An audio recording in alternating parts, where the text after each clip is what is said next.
এর পূর্বে আমরা অনেকগুলো পর্বে এমসিকিউ দিয়েছি বিভিন্ন কবিতা, গদ্য এবং উপন্যাসের। আজকে তার ধারাবাহিকতায় তোমাদেরকে দিব তাহারই পরে মানে কবিতার হে কবি নীরব কেন ফাগুন যে এসেছে ধরায়। এই চরণটিতে নীরব কেন বলতে কবির কোন অবস্থাকে বুঝিয়েছেন। এখানে কবির কাব্য ও গান রচনা সক্রিয় না হওয়ার কথাকে বুঝিয়েছেন। তোমরা যদি এই ধরনের ভিডিও আরো বেশি পেতে চাও তোমরা আমাদের চ্যানেলকে সাবস্ক্রাইব করে রাখবে। সাথে তোমাদের কোন বিষয়ের উপর ভিডিও প্রয়োজন তা কমেন্ট করে জানাবে। তাহারই পরে মানে কবিতায় কোন ঋতুর বন্দনা করেছেন। এখানে হবে বসন্ত ঋতুর বন্দনা করেছেন। তাহারই পরে মানে কবিতায় কে কবিকে বসন্তের বন্দনা গীত রচনায় করতে বলেছেন। কবির ভক্তরা এখানে কবিকে কথা বলেছেন। বাতাবি নেবুর ফুল ফুটেছে কি তাহারই পরে মানে কবিতায় এই চরণ দ্বারা প্রকাশিত হয়েছে। এখানে কবির হাহাকার প্রকাশ পেয়েছে। তাহারই পরে মানে কবিতায় এই গন্ধে অধীর আকুল হয়েছে কিনা জানতে চাওয়া হলো। দক্ষিণা সীমার গন্ধে অধীর আকুল। তারপরে দেখো তাহারই পরে মানে কবিতায় কোথা তবে নবপুষ্প সাজ উক্তিটি কার উদ্দেশ্যে বলা হয়েছে। এখানে কবির উদ্দেশ্যে বলা হয়েছে।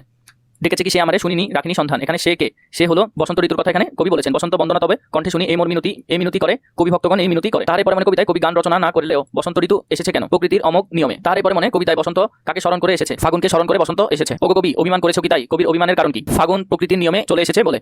তারই পরে মানে কবিতায় কার প্রতি কবির তীব্র বিমুখিতা, বসন্তের প্রতি কবির তীব্র বিমুখিতা। নিচের কবিতে কবির অভিমান প্রকাশ পেয়েছে। কহিল সে পরম হেলা, এখানে কবির অভিমান প্রকাশ পেয়েছে। তারই পরে মানে কবিতায় কে অর্ঘ্য বিরোচন করে, বসন্ত অর্ঘ্য বিরোচন করে। তারই পরে মানে কবিতায় কবির বসন্ত বিমুখিতা দিয়ে কি বোঝানো হয়েছে, উদাসীনতা বোঝানো হয়েছে। তারই পরে মানে কবিতায় কবি কাকে ব্যথা দিয়েছে, ঋতুরাজকে ব্যথা দিয়েছে। কহিল সে কাছে সরে আসি পরের পঙ্গটি কোনটি, কুহেলি উত্তরের তরে মাগে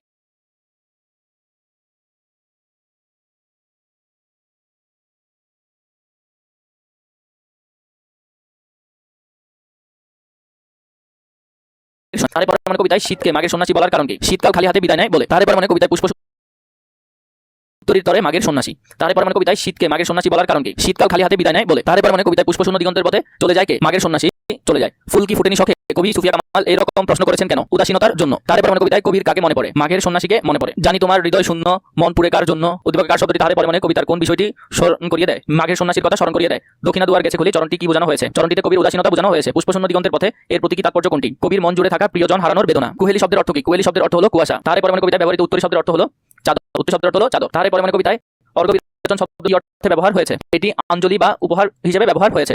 কুহেলি শব্দের অর্থ কি, কুহেলি শব্দের অর্থ হলো কুয়াশা। তারই পরে মানে কবিতায় ব্যবহৃত কুহেলি উত্তরী শব্দটি কি অর্থে ব্যবহার হয়েছে, কুয়াশার চাদর অর্থে ব্যবহার হয়েছে। তারই পরে মানে কবিতায় কোন বিষয়টি প্রাধান্য পেয়েছে, মানব মন ও প্রকৃতির যোগ সাদৃশ্য প্রকাশ পেয়েছে। এছাড়া তোমাদের আর কোন কোন বিষয়ের কি কি ধরনের প্রশ্ন বা সৃজনশীল এমসিকিউ প্রয়োজন তা আমাকে কমেন্ট করে জানাও।